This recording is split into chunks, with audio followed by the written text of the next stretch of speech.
مساء الخير، كل سنة وانتم طيبين جميعا. النهاردة 7 يناير، عيد الميلاد المجيد. المجد لله في الأعالي، وعلى الأرض السلام، وبالناس المسرة. النهاردة يوم غير عادي. النهاردة 7 يناير، عيد الميلاد المجيد. من حوالي 2023 سنة اتولد السيد المسيح له المجد في بيت لحم في أورشليم القدس، في مزود البقر، في مكان متواضع لكي يعلمنا المحبة والتواضع. اتولد من السيدة مريم العذراء البتول. اتولد في مكان كان صعب جدا، بما يسمى المكان الحقير بتاع المواشي. رب المجد الخالق العظيم، خالق السماء والأرض، اتولد فين؟ هل هو ملقاش مكان؟ قادر ان يتولد في قصور، وقادر ان يتولد في احسن مكان، لكن اختار المكان ده. اختار ان يتولد في اورشليم، واختار ان يتولد في بيت لحم، واختار ان يتولد من مريم العذراء له المجد وهي بتول.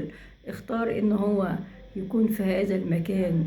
جه برسالة نبيلة، اولها الرسالة اللي هي التواضع والمحبة والفقر الاختياري.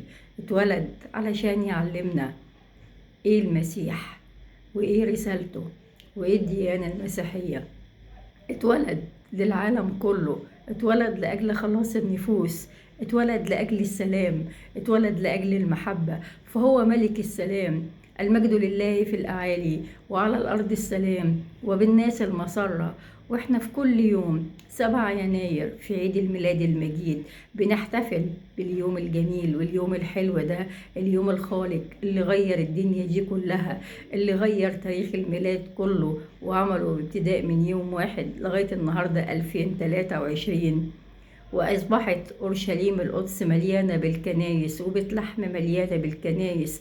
وإحنا عملنا كنيسة اسمها كنيسة الميلاد، وكل سنة 7 يناير القداس بيتعمل هناك في كنيسة الميلاد، وبيحضر السيد رئيس الجمهورية بنفسه، وبيحضر الوزراء، وبيحضر المحافظين، ومصر كلها بتحتفل، والعالم كله بيحتفل ب7 يناير.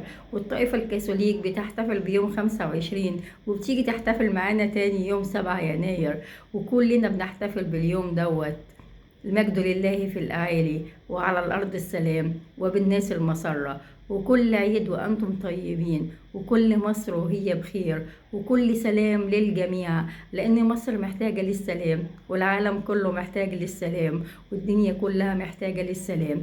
سلامي إلى كل المسيحيين، سلامي إلى كل المسلمين، سلامي إلى كل الناس، سلامي إلى كل الناس اللي بيسمعوا الفيديو دوت. وتحياتي مع برنامج هناء والناس، وكل سنة وأنتم دايما طيبين.